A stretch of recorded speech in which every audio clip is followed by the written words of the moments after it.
कर्नाटक में नफरत हारी और मोहब्बत जीती। क्या बीजेपी की इस हार के बाद भारतीय जनता पार्टी के नेता इस नफरत की राजनीति को त्यागेंगे? भारतीय जनता पार्टी को कर्नाटक की जनता ने करारा जवाब दे दिया है। उसके लिए मैं आपको दो मिसाल देना चाहूँगा। जैसा कि आप स्क्रीन पर देख पा रहे हैं, यह कर्नाटक के शिक्षा मंत्री थे BC नागेश। इन्होंने मुस्लिम लड़कियों पर यह शर्त रखी थी, या कहें कि उन्होंने मुस्लिम लड़कियों को ये धमकी दी थी कि या तो हिजाब पहन लो या फिर एग्ज़ाम दो। क्या आप जानते हैं कि ये चुनाव हार गए? करीब 17,000 वोटों से चुनाव हारे हैं। जैसा कि हमें ये नहीं भूलना चाहिए कि ये शख्स 2 बार चुनाव लगातार जीता था और आज कांग्रेस के उस प्रत्याशी से हार गया जिसने कहीं और से चुनाव लड़ा था। उस कांग्रेस के प्रत्याशी का वजूद वहाँ इतना नहीं था कि वो वहाँ से चुनाव जीत सके।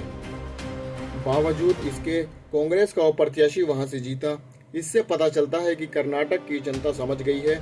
ये लोग सिर्फ नफरत की राजनीति जानते हैं, एक दूसरे को लड़ाना जानते हैं। इसी एजेंडे को लेकर ये हर चुनाव लड़ते हैं। जैसा कि कर्नाटक की चुनाव रैली में देश को संबोधित करते हुए देश के गृह मंत्री ये सांप्रदायिक बयान देते हैं, अगर हमारी सरकार कर्नाटक में आई तो हम मुसलमानों को मिलने वाले रिजर्वेशन को ख़त्म कर देंगे। दोस्तों सोचिए, जो शख्स इस तरह का बयान देता है एक विशेष समुदाय के लिए, वो सिर्फ और सिर्फ चुनाव जीतने के लिए, क्या वो देश को बेहतर बना सकता है? मगर हमारी कर्नाटक की जनता ने इस नफरत की राजनीति को नकार दिया है। कर्नाटक में प्रधानमंत्री ने खुद जाकर रोड शो किए थे, बावजूद इसके वो फिर भी हार गए। दोस्तों, क्योंकि अब देश की जनता ने बदलाव का मन बना लिया है। सवाल ये है दोस्तों, आखिर क्या अब भारतीय जनता पार्टी नफरत की राजनीति को त्यागेगी? जैसे कि राहुल गांधी ने बेसिक मुद्दों पर इस चुनाव को लड़ा और जीत हासिल की। उन्होंने कोई नफरत की राजनीति नहीं की।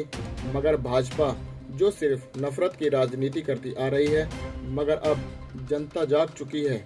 जनता को रोजगार चाहिए, अच्छी शिक्षा चाहिए और बेहतर इलाज चाहिए। जैसा कि पूरा देश जानता है अडानी के घोटालों के बारे में, क्या प्रधानमंत्री ने अडानी की जांच करवाई? नहीं कराएंगे, क्योंकि उन्हें सिर्फ जांच एजेंसीज का प्रयोग सिर्फ सरकार गिराने में करना है।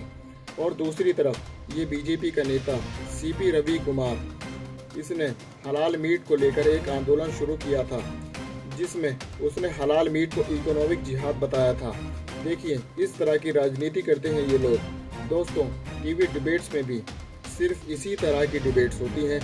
शिक्षा में देश कितना पीछे है, GDP कहाँ पहुँच गई आज, रोजगार लोगों के पास नहीं है, चीन ने देश की सीमाओं पर कब्जा कर लिया। इस तरह की डिबेट्स क्यों नहीं होती और ना ही होंगी? क्योंकि उन मुद्दों से TRP नहीं मिलेगी, क्योंकि कोई सरकार से सवाल ना करे। दोस्तों, इस खबर में बस इतना ही। जय हिंद, जय भारत।